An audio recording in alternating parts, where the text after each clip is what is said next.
FY BCom semester 1 subject economics. આજનો આપણો topic છે તટસ્થ રેખાનો અર્થ અને બીજો ટોપિક છે તટસ્થ રેખાના લક્ષણો। તટસ્થ રેખાનો અર્થ અને લક્ષણો। સૌપ્રથમ આપણે તટસ્થ રેખાનો અર્થ સમજવાનો પ્રયત્ન કરીશું। બે વસ્તુઓના એક સરખો સંતોષ આપતા સંયોજનો દર્શાવતી રેખાને તટસ્થ રેખા કહેવામાં આવે છે। આ તટસ્થ રેખાની વ્યાખ્યા પણ કહી શકો તમે એને। બીજી વાર બોલું છું, બે વસ્તુઓના એક સરખો સંતોષ આપતા સંયોજનો દર્શાવતી રેખાને તટસ્થ રેખા કહેવામાં આવે છે। એક સરખો સંતોષ આપતા સંયોજનો વચ્ચે પસંદગી કરવાની હોય છે તો ગ્રાહકો ગમે તે સંયોજન લેવા તૈયાર થાય છે। એટલે કે ગ્રાહક આવા સંયોજનો વચ્ચે તટસ્થ હોય છે। તટસ્થ રેખાને બીજા નામથી પણ ઓળખવામાં આવે છે। તટસ્થ રેખાને સંતૃપ્તિ રેખા અથવા તો સંતૃપ્તિ વક્ર તરીકે પણ ઓળખવામાં આવે છે। તટસ્થ રેખાની આકૃતિ અને અનુસૂચિ દ્વારા સમજૂતી મેળવવામાં આવે છે। અનુસૂચિ જે આપણે માંગના નિયમમાં મેં તમને દર્શાવ્યું હતું કે કોષ્ટક દર્શાવીને અનુસૂચિ દર્શાવવામાં આવે છે અને આકૃતિ દર્શાવવામાં આવે છે, એવી જ રીતે અહીંયા પણ તટસ્થ રેખાની અનુસૂચિ દોરીશું અથવા તો અનુસૂચિ પહેલાં આપણે સમજીશું। અનુસૂચિ એટલે તટસ્થ રેખાની અનુસૂચિ એટલે બે વસ્તુઓના સરખો સંતોષ આપતા સંયોજનો દર્શાવતી યાદી, તેને આપણે તટસ્થ રેખાની અનુસૂચિ કહીશું। હવે એ તમારે જે દોરવાની છે એમાં 3 કોલમ આવશે। પહેલી કોલમમાં સંયોજનો દર્શાવવાના છે, બીજી કોલમમાં x વસ્તુના એકમો અને ત્રીજી કોલમમાં y વસ્તુના એકમો દર્શાવવાના છે। સંયોજનોમાં A, B, C અને D લખવાનું છે। x વસ્તુના એકમો 1, 2, 3, 4 અને y વસ્તુના એકમોમાં 20, 15, 11 અને 8। એટલે કે એ સંયોજન છે એની સામે x વસ્તુનું 1 એકમ અને y વસ્તુના 20 એકમ। બી સંયોજન છે ત્યારે x વસ્તુનું 2 એકમ અને y વસ્તુના 15 એકમ। સી સંયોજન છે એની સામે x વસ્તુના 3 એકમ અને y વસ્તુના 11 એકમો। ડી સંયોજન છે ત્યારે x વસ્તુના 4 એકમો અને y વસ્તુના 8 એકમો। એવી રીતે તમારે લખી લેવાનું, બરાબર છે।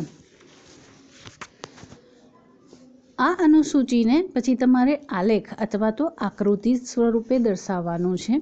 આકૃતિ સ્વરૂપે દર્શાવવા માટે તમારે સૌપ્રથમ શું કરવાનું, x અક્ષ પર x વસ્તુના એકમો, y અક્ષ પર y વસ્તુના એકમો દર્શાવવાના। x વસ્તુના એકમો 1, 2, 3, 4 છે એટલે 0 પછી 1, 2, 3, 4 લખવાનું। એવી જ રીતે y અક્ષ પર y વસ્તુના એકમો એટલે y વસ્તુના એકમો આપણા છે 8, 11, 15, 20, તો 0 પહેલાં 8, 0 પછી 8, પછી 11, 15 એવી રીતે દર્શાવવાનું અને એની આકૃતિ દોરવાની। જ્યારે x વસ્તુનું 1 એકમ છે ત્યારે y વસ્તુના 20 એકમ, ત્યાં એક ટપકું કરવાનું।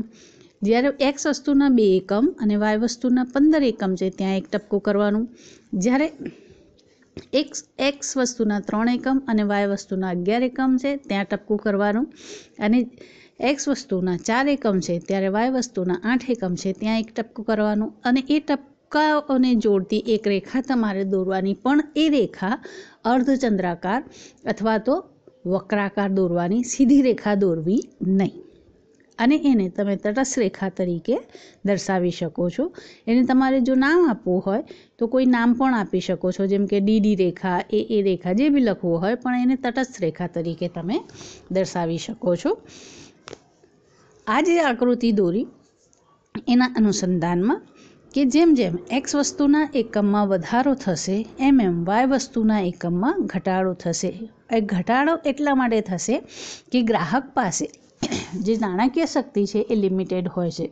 જો એની ખરીદીમાં એ એક્સ વસ્તુના એકમમાં વધારો કરશે તો એને આવશ્યક રીતે વાય વસ્તુના એકમોમાં ઘટાડો કરવો પડે છે. એટલે કે એ એક્સ વસ્તુ પર પોતાની પસંદગી વધારે છે તો વાય વસ્તુના એકમોમાં એની પસંદગી ઘટે છે.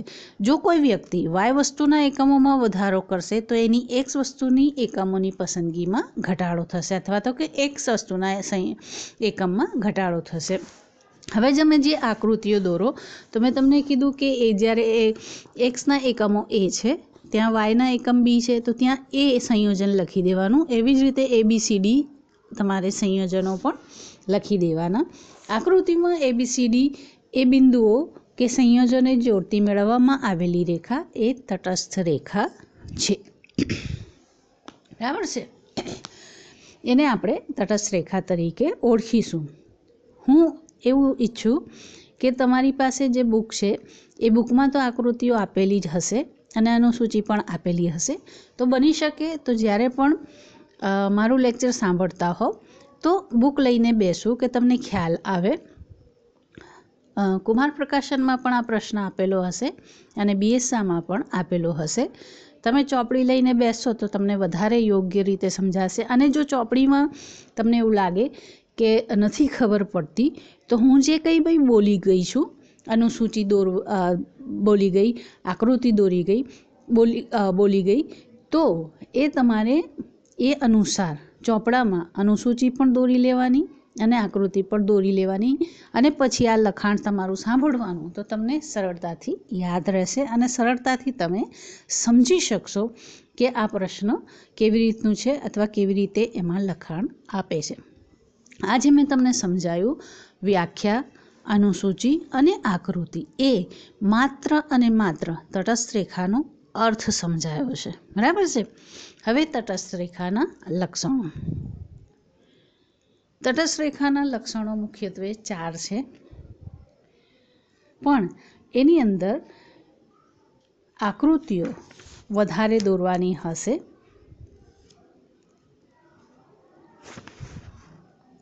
એમાં પહેલું લક્ષણ છે તટસ્થ રેખા ઋણ ઢાળ ધરાવે છે. એનું બીજું લક્ષણ છે ઉપરની સપાટીએ આવેલી તટસ્થ રેખા વધારે સંતોષ આપે છે. પહેલું લક્ષણ મેં કીધું શું છે?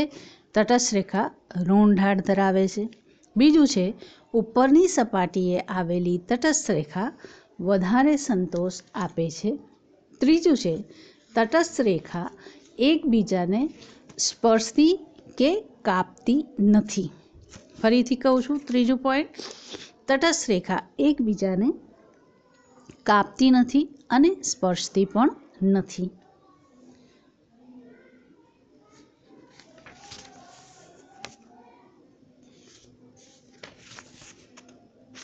અને ચોથું લક્ષણ છે એનું તટસ્થ રેખા મૂળ તરફથી અથવા તો ઉગમ બિંદુએથી બહિર્ગોળ હોય છે. ચોથું લક્ષણ છે તટસ્થ રેખા મૂળ તરફ અથવા તો ઉગમ બિંદુએથી બહિર્ગોળ હોય છે. ફરીથી ચારે એકવાર બોલી જાઉં છું. તટસ્થ રેખા ઋણ ઢાળ ધરાવે છે. બીજું છે ઉપરની સપાટીએ આવેલી તટસ્થ રેખા વધારે સંતોષ આપે છે. ત્રીજું છે તટસ્થ રેખા એકબીજાને છેદતી નથી અથવા તો કાપતી નથી. ફોર્થ છે તટસ્થ રેખા મૂળ તરફ બહિર્ગોળ જોવા મળે છે. બરાબર છે.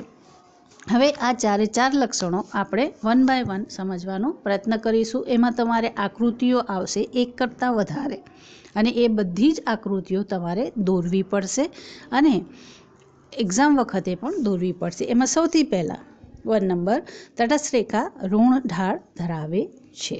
બરાબર ને? એની અંદર એની સમજૂતી લખવાની અથવા તો સમજવાનું. તટસ્થ રેખા ઋણ ઢાળની હોય છે. તે ડાબી બાજુ ઉપરથી જમણી બાજુ નીચે તરફ ઢળતી રેખા હોય છે.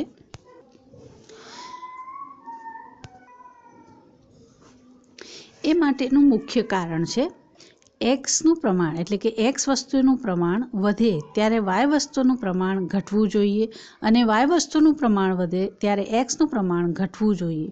આવું બને તો જ જુદા જુદા સંયોજનોનો દૃષ્ટિગુણ યથાવત રહેશે અને તટસ્થ રેખા ઋણ ઢાળની હોય ત્યારે જ એક્સ અને વાયનું પ્રમાણ પરસ્પર વિરુદ્ધ દિશામાં ફેરફાર પામે છે અથવા તો વિરુદ્ધ દિશામાં જતો જોવા મળે છે, જેને આપણે આકૃતિમાં દર્શાવવી આવશ્યક છે અથવા તો આકૃતિમાં દર્શાવવું પડે.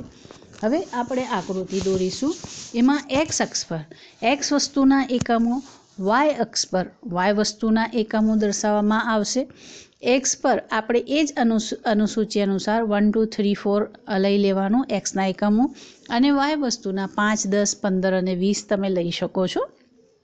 બરાબર છે.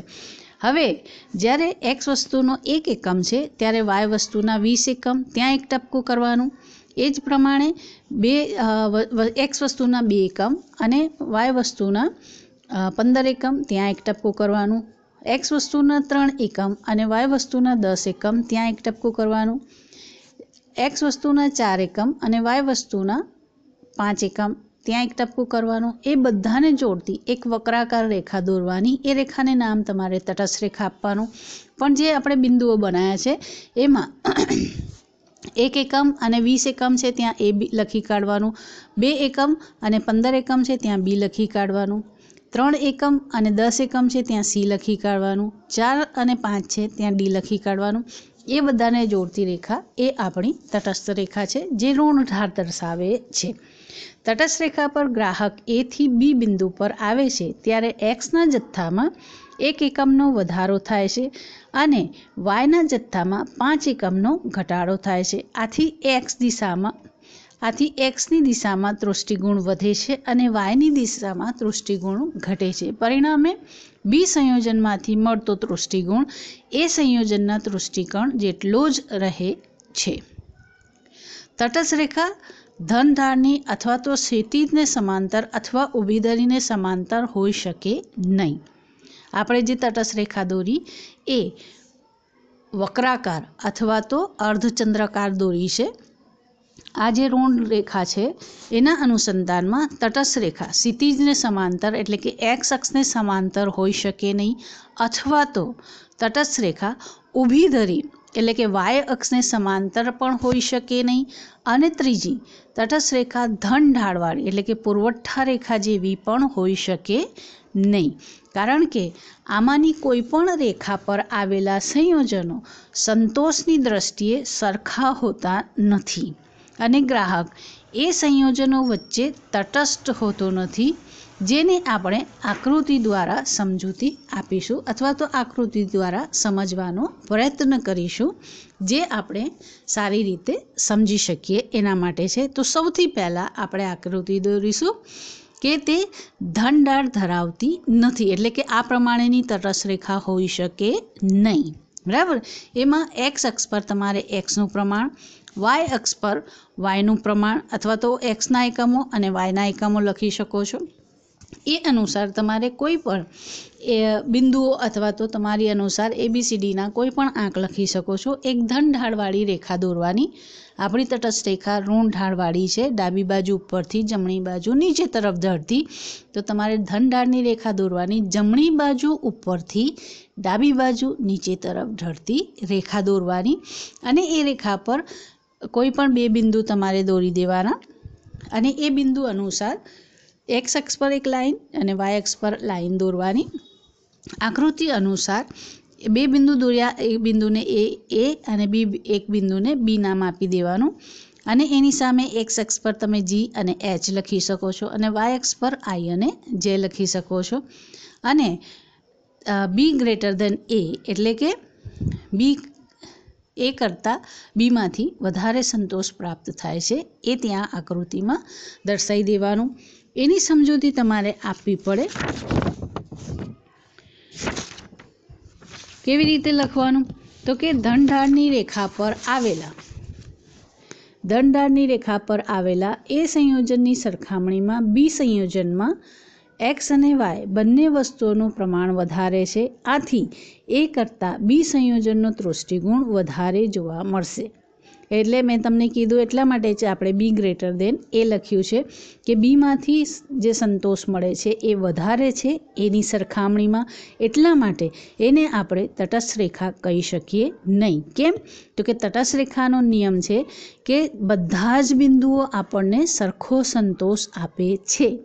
અહીંયા સંતોષ બદલાઈ જાય છે, એ કરતાં બીમાં સંતોષ વધારે મળે છે, એટલા માટે એને આપણે તટસ્થ રેખા કહી શકીએ નહીં. એના પછી બીજી છે, બીજું મેં તમને કીધું છું કે તટસ્થ રેખા ક્ષિતિજ અથવા તો એક અક્ષને સમાંતર હોય નહીં. હવે એક અક્ષને સમાંતરની રેખા તમારે દોરવી પડે, તો એ જ પ્રમાણે એક્સ અક્ષ પર એક્સના એકમો, વાય અક્ષ પર વાયના એકમો દર્શાવવાના. ક્ષિતિજને સમાંતર એટલે કે એક્સ અક્ષને સમાંતર તમારે એક રેખા દોરવાની. એ રેખા પર તમારે બે બિંદુઓથી એક અક્ષ સાથે લંબ દોરવાના. એ લંબને આપણે આગળ એ બી નામ આપેલું છે, તો અહીંયા સીડી નામ આપીશું. એક અક્ષ પર બે લાઈન દોરીશું, એને એલ અને એમ, અને જે આડીધરી પર વાય અક્ષથી ટચ થશે ત્યાં કે લખી દેવાનું, જે દર્શાવે છે અહીંયા આકૃતિમાં કે કેનું પ્રમાણ સ્થિર છે, એટલે કે રેખા સ્થિર જોવા મળે છે. પણ માત્ર એટલે કે વાયના એકમો સ્થિર છે, માત્ર એક્સના એકમોમાં પરિવર્તન થાય છે, અને એમાં પણ સી કરતાં ડીમાંથી પ્રાપ્ત થતો સંતોષ વધારે છે, એટલે આકૃતિમાં ડી ગ્રેટર ધેન સી એવું લખી દેવાનું. હવે તમારે આ આકૃતિની સમજૂતી આપવાની. એ આકૃતિની સમજૂતી છે, ઉપરોક્ત આકૃતિમાં કે રેખા ક્ષિતિજને સમાંતર આવેલી છે અને તેના પર સી અને ડી સંયોજનોમાં વાયનું પ્રમાણ સરખું છે અથવા તો સ્થિર છે, પણ સી કરતાં ડી સંયોજનમાં એક્સનું પ્રમાણ વધારે છે, તેથી સી કરતાં ડી સંયોજનનો દૃષ્ટિગુણ વધારે જોવા મળશે. એટલે કે સી કરતાં ડીમાંથી પ્રાપ્ત થતો સંતોષ વધારે જોવા મળશે. બરાબર. હવે તમારે ત્રીજી આકૃતિ દોરવાની, અને ત્રીજી આકૃતિ હશે એ લંબ રેખા દોરવાની, એટલે કે વાય અક્ષને સમાંતર. એક્સ અક્ષ પર વસ્તુનું પ્રમાણ સ્થિર રહેશે અને વાય અક્ષ પર વસ્તુનું પ્રમાણ બદલાશે. હવે એની આકૃતિ તમારે કેવી રીતે દોરવાની? તો એક્સ અક્ષ પર એક્સનું પ્રમાણ, વાય અક્ષ પર વાયનું પ્રમાણ, અને વાય અક્ષ જેવી રીતે લંબ દોરો છો એવી રીતે વચ્ચે એક લંબ આકૃતિ ઊભી રેખા દોરવાની. એ રેખા પર એક્સ અક્ષ પર ક્યુ નામ આપવાનું, અને રેખા પર આવેલા બે લંબ તમારે વાય અક્ષ અનુસાર દોરવાના.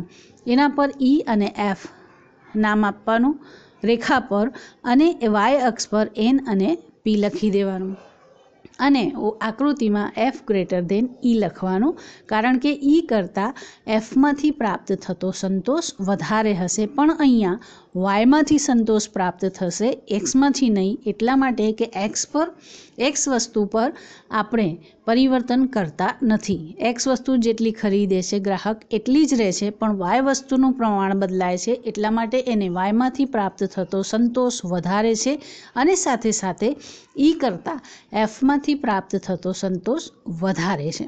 હવે આપણે આકૃતિની સમજૂતી આપે. ઊભી ધરીને સમાંતર રેખા પર આવેલા ઈ અને એફ સંયોજનોમાં એક્સનું પ્રમાણ સરખું છે, પણ ઈ કરતાં એફ સંયોજનમાં વાયનું પ્રમાણ વધારે છે, એટલે કે વાય વસ્તુનું પ્રમાણ વધારે હોવાથી ઈ કરતાં એફ સંયોજનનો દૃષ્ટિગુણ વધારે જોવા મળશે.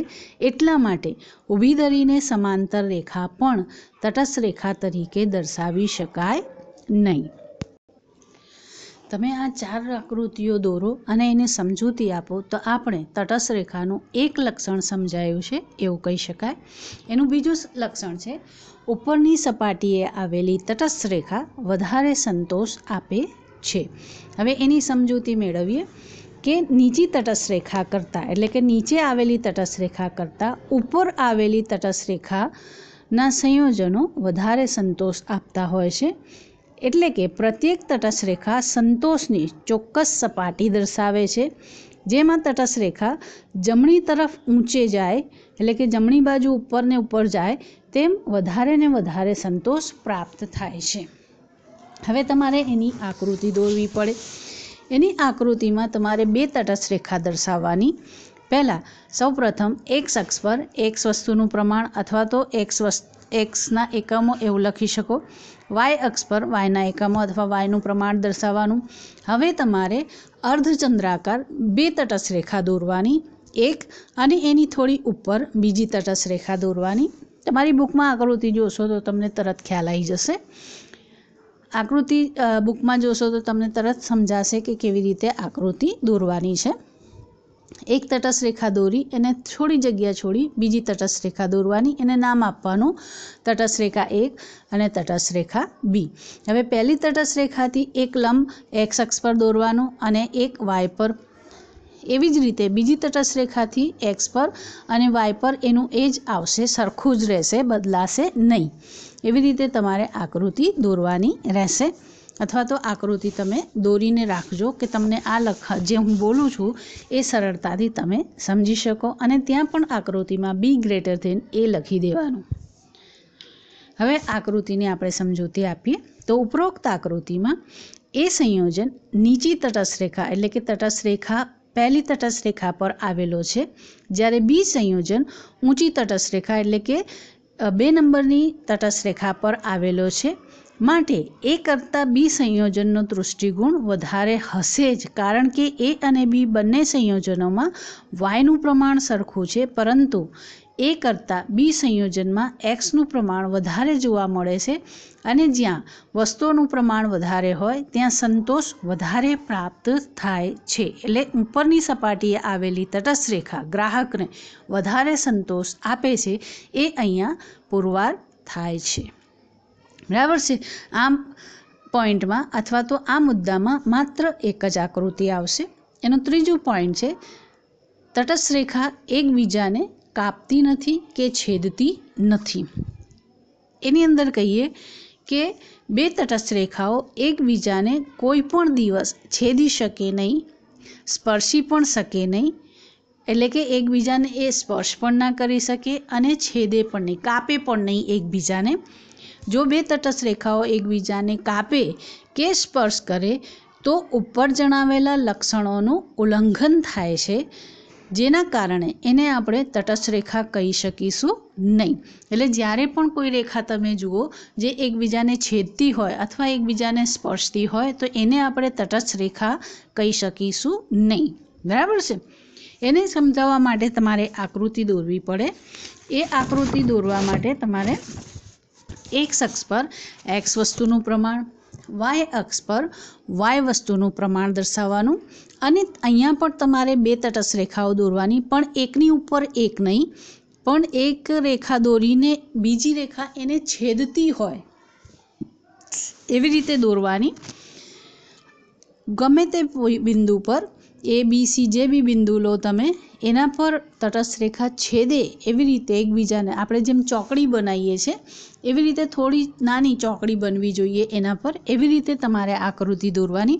પહેલાં એક તટસ્થ રેખા અર્ધચંદ્રકાર દોરી લેવાની, બીજી એવી રીતે દોરવાની કે એ પહેલી રેખાને કાપીને બહાર નીકળતી હોય, એવી રીતે તમારે આકૃતિ દોરવાની। તમારી બુકમાં આકૃતિ જોશો તો તમને તરત ખ્યાલ આવી જશે। પછી તમારી પાસે કુમાર પ્રકાશનની હોય કે બીએસઆની, બંનેમાં આવા પ્રકારની રેખા આપેલી હશે, એ પ્રમાણે તમારે આકૃતિ દોરવાની। એમના પણ તટસ્થ રેખા પહેલી અને તટસ્થ રેખા બીજું એવું નામ આપવાનું, અને જ્યાં એ એકબીજાને છેદે ત્યાં એ નામ એ લખવાનું। પછી થોડા અંતરે પહેલી તટસ્થ રેખા પર બી બિંદુ દર્શાવવાનું, અને પછી થોડા અંતરે તટસ્થ રેખા 2 પર સી બિંદુ દર્શાવવાનું। એ બિંદુ પર એક્સ અક્ષ પર એક લાઈન દોરવાની, વાય અક્ષ પર એક લાઈન દોરવાની, બી બિંદુએ પણ એક રેખા એક્સ અક્ષ સાથે દોરવાની, એક વાય અક્ષ સાથે દોરવાની। એ જ પ્રમાણે સી બિંદુએ પણ એક એક્સ સાથે અને એક વાય સાથે દોરવાની। બી અને સી પર વાય અક્ષ પર જે રેખા દોરો એ એક જ સીધી લાઈનમાં આવવી જોઈએ, પણ એ બિંદુએ જે તમે દોરો વાય અક્ષ પર એ બદલાશે। પણ બી અને સી બિંદુ એવી રીતે તમારે મૂકવાના કે વાય અક્ષ પર વાયનું જે પ્રમાણ છે એ બંને બિંદુઓ માટે સરખો રહે અથવા તો ફિક્સ રહે, એ બદલાય નહીં। હા, એક્સ પર બદલાશે। આવી રીતે તમે આ આકૃતિ દોરી લેવાની। એ આકૃતિને આપણે સમજૂતી આપીશું। ઉપરોક્ત આકૃતિમાં એ અને બી સંયોજનો એક જ તટસ્થ રેખા એટલે કે પહેલી તટસ્થ રેખા પર આવેલા છે, તેથી વ્યાખ્યા અનુસાર A = B એવી જ રીતે એ અને સી સંયોજનો પણ એક જ તટસ્થ રેખા 2 પર આવેલા છે. તેથી એ ઇક્વલ ટુ સી આ બંને વિધાનોના આધારે અહીંયા કહી શકાય કે બી ઇક્વલ ટુ સી છે. એ ઇક્વલ ટુ બી અને એ ઇક્વલ ટુ સી, આથી બી ઇક્વલ ટુ સી. પણ બી અને સી સંયોજનો સંતોષની દ્રષ્ટિએ સરખા હોઈ શકે નહીં. આમ આપણે મેથેમેટિકલની દ્રષ્ટિએ જોઈએ તો બી ઇક્વલ ટુ સી થાય, પણ વાસ્તવમાં એક્સ અક્ષ પર એના સંયોજનો બદલાતા હોય છે. બી પર સંયોજન ઓછા છે, સી પર સંયોજન વધારે છે, એટલે બી કરતાં સીમાંથી પ્રાપ્ત થતો સંતોષ વધારે રહેશે. આકૃતિમાં બી અને સી સંયોજનોમાં વાયનું પ્રમાણ સરખું છે, પણ બી કરતાં સી સંયોજનમાં એક્સનું પ્રમાણ વધારે છે. આથી બી કરતાં સીનો દૃષ્ટિગુણ વધારે હશે, તેથી સી ગ્રેટર દેન બી થઈ જાય છે. બી ઇક્વલ ટુ સીના બદલે શું થઈ જાય છે? સી ગ્રેટર દેન બી. એટલે કે બી અને સી સરખો સંતોષ આપે છે એવું તારણ અહીંયા ખોટું થઈ જાય છે. એટલે કે બી નોટ ઇક્વલ ટુ સી થઈ જાય છે. જ્યારે મેથેમેટિકલની દ્રષ્ટિએ આપણે જોયું તો બી ઇક્વલ ટુ સી થવું જોઈએ, પણ વાસ્તવમાં બી નોટ ઇક્વલ ટુ સી થઈ જાય છે. એટલા માટે આવી પરિસ્થિતિ દર્શાવતી રેખાને આપણે તટસ્થ રેખા કહી શકીએ નહીં. બરાબર છે? એ એનું ત્રીજું લક્ષણ છે. એનું ચોથું લક્ષણ છે મૂળ તરફ એટલે કે ઉગમ બિંદુએથી તટસ્થ રેખા બહિર્ગોળ હોય છે. તટસ્થ રેખા મૂળ તરફ બહિર્ગોળ છે, એટલે કે તટસ્થ રેખાનો ઢાળ જમણી બાજુ તરફ ગતિ કરવામાં આવે તેમ ઘટતો જાય છે. એનું કારણ એ છે કે ગ્રાહક તટસ્થ રેખા પર જમણી તરફ ગતિ કરે તો એક્સનું પ્રમાણ વધે છે અને વાયના પ્રમાણમાં ઘટાડો થાય છે. આથી એક્સનું મહત્ત્વ ઘટે છે અને વાયનું મહત્ત્વ વધે છે. પરિણામે ગ્રાહક એક્સના વધારાના એકમના બદલામાં વાયનું ઓછું ને ઓછું પ્રમાણ આપવા તૈયાર થાય છે. તટસ્થ રેખા પદ્ધતિની પરિભાષામાં કહીએ તો એક્સનું પ્રમાણ વધે તેમ વાયના સંદર્ભમાં એક્સનો સીમાંત અવેજીનો દર ઘટતો જાય છે. કોઈ એક તટસ્થ રેખા પર રહીને ગ્રાહક એક્સના વધારાના એકમના બદલામાં વાયનું જે પ્રમાણ સ્વેચ્છાએ જતું કરવા તૈયાર હોય છે તેને વાયના સંદર્ભમાં એક્સનો સીમાંત અવેજીનો દર કહેવામાં આવે છે. હવે તટસ્થ રેખા મૂળ તરફથી બહિર્ગોળ હોય છે, એની તમારે આકૃતિ દોરવાની. એ કેવી રીતે દોરવાની એ હું તમને સમજાવી દઉં. એક્સ અક્ષ પર એક્સ વસ્તુના એકમો, વાય અક્ષ પર વાય વસ્તુના એકમો દર્શાવવાના. હવે તટસ્થ રેખા તમારે બહિર્ગોળ એટલે કે ઉગમ બિંદુએ અર્ધચંદ્રાકાર દોરવાની, વક્રાકાર જેને આપણે કહીએ છીએ એવી રીતે રેખા દોરવાની. એ જ્યારે એક્સ વસ્તુનો એક એકમ છે ત્યારે વાય વસ્તુના 20 એકમ ત્યાં એક પોઈન્ટ કરવાનું, એક્સ વસ્તુનો 2 એકમ અને વાય વસ્તુના 15 એકમ ત્યાં બી પોઈન્ટ લખવાનું, બિંદુ દોરવાનું. જ્યારે એક્સ વસ્તુના 3 એકમ ત્યારે વાય વસ્તુના 11 એકમ, એક્સ વસ્તુના 4 એકમ ત્યારે વાય વસ્તુના 8 એકમ. એ બધા બિંદુઓને નામ આપવાનું ABCD અને એ બધા બિંદુઓને જોડતી એક રેખા દોરવાની જે અર્ધચંદ્રાકાર અથવા તો વક્રાકાર અને ઉગમ બિંદુએથી બહિર્ગોળ હોવી જોઈએ, અંતર્ગોળ રેખા દોરવી નહીં. હવે એની આકૃતિ દ્વારા આપણે આ આકૃતિને હવે તમારે સમજૂતી આપવાનું. તો એમાં લખવાનું ઉપરોક્ત આકૃતિમાં તટસ્થ રેખા પર ગ્રાહક એથી બી બિંદુ તરફ ગતિ કરે છે ત્યારે એક્સનો સીમાંત અવેજીનો દર 5y છે અથવા 1x બરાબર 5y છે. બીથી સી બિંદુ તરફ ગતિ કરે છે ત્યારે 4y અને 2x છે, તો 1x બરાબર 4y થયા, 1x ઇક્વલ ટુ 4y થયા. અને સીથી ડી બિંદુ તરફ ગતિ કરે છે ત્યારે 3y છે જે 1x ઇક્વલ ટુ 3y થાય છે, જે સ્પષ્ટ કરે છે કે તટસ્થ રેખા મૂળ તરફ બહિર્ગોળ છે. બરાબર છે? અને આવી રીતે એની તમારે સમજૂતી આપવાની. હવે આ જ પોઈન્ટમાં તમારે એ પણ દર્શાવવાનું કે તટસ્થ રેખા અંતર્ગોળ નથી. તો એના માટે પણ તમારે આકૃતિ દોરવી પડે. પણ એના પહેલાં હું તમને કહી દઉં, તટસ્થ રેખા મૂળ તરફ અંતર્ગોળ હોઈ શકે નહીં, કારણ કે અંતર્ગોળ રેખા પર એક્સનું પ્રમાણ વધે છે ત્યારે વાયનો સીમાંત અવેજીનો દર ઘટતો નથી પણ વધે છે. બરાબર છે. અંતર્ગોળ રેખા પર એક્સનું પ્રમાણ વધે છે ત્યારે એક્સનો સીમાંત અવેજીનો દર ઘટતો નથી પણ વધે છે, જેની પણ તમારે આકૃતિ દ્વારા રજૂઆત કરવાની છે. હવે આકૃતિ દોરતી વખતે તમારે અહીંયા ધ્યાન રાખવાનું, એમાં એક્સ અક્ષ પર એક્સના એકમો, વાય અક્ષ પર વાયના એકમો, એ જ રીતે એક્સનું 1 ત્યારે વાયના 20, એક્સના 2 ત્યારે વાયના 15, એક્સના 3 ત્યારે વાયના 9 અને એક્સના 4 ત્યારે વાયના 2 એકમો લેવાના અને ત્યાં ABCD બિંદુઓ લખવાના. એને જોડતી રેખા દોરવાની, પણ એ બહિર્ગોળ નહીં, અંતર્ગોળ રેખા દોરવાની. એ અંતર્ગોળ દોરશો તો એ ઉગમ બિંદુએથી અંતર્ગોળ જોવા મળશે. હવે એની આકૃતિની તમારે સમજૂતી આપવાની, તો એની સમજૂતી લખવાનું. ઉપરોક્ત આકૃતિમાં એક્સ વસ્તુના એકમો જેમ જેમ વધારવામાં આવે છે તેમ તેમ વાય વસ્તુના એકમોમાં પણ ઘટાડો થાય છે, પરંતુ એક્સનો સીમાંત અવેજીનો દર પ્રથમ 5y છે, પણ તે વધીને 6y અને છેવટે 7y થાય છે, જે દર્શાવે છે કે એક્સનો સીમાંત અવેજીનો દર ઘટતા વાયનો સીમાંત અવેજીનો દર ઘટવાને બદલે વધતો જતો જોવા મળે છે. તેટલા માટે તટસ્થ રેખા અંતર્ગોળ ક્યારે પણ હોઈ શકે નહીં. એના પછીનું બીજું છે કે તટસ્થ રેખા સીધી રેખા એટલે કે ઋણ ઢાળવાળી, જેમ આપણે માંગ રેખા દોરીએ છીએ એવી પણ હોઈ શકે નહીં. જેમ તમે માંગ રેખા, મેં માંગના નિયમમાં તમને કીધું હતું કે આપણે સીધી રેખા દોરી શકીએ છીએ, એવી રીતે તટસ્થ રેખા એક સીધી ઋણ ઢાળવાળી રેખા પણ હોઈ શકે નહીં. એના માટે તમારે લખવાનું, તટસ્થ રેખા ઋણ ઢાળની સીધી રેખા પણ ના હોઈ શકે, કારણ કે સીધી રેખા પર એક્સનું પ્રમાણ વધે તો તેનો સીમાંત અવેજીનો દર ઘટતો નથી પરંતુ સ્થિર રહે છે. બરાબર છે. તો એની પછી તમારે આકૃતિ દોરવાની. આકૃતિમાં એ જ એક્સ અક્ષ પર એક્સના એકમો, વાય પર વાયના એકમો, એક્સમાં 1, 2, 3, 4 એકમો જ લેવાના. જ્યારે વાય પર, જ્યારે એક્સનું 1 એકમ હોય ત્યારે વાયના 15 એકમ, એક્સનું 2 એકમ હોય ત્યારે વાયના 10 એકમ, એક્સનું 3 એકમ હોય ત્યારે વાયના 5 એકમ, અને એ બધા બિંદુઓને ABCDE રેખાને 0 પર 20 લેવાનું. એક્સ 0 હોય ત્યારે વાયના 20, અને જ્યારે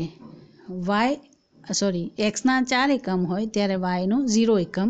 એ બધા બિંદુઓને જોડતી એક તમારે ABCD એક સીધી રેખા દોરી કાઢવાની. એ અંતર્ગોળ બી નહીં દોરવાની, બહિર્ગોળ પણ નહીં દોરવાની, પરંતુ એક સીધી રેખા દોરી લેવાની, જેમ માંગ રેખા આપણે દોરીએ છીએ એવી રીતે.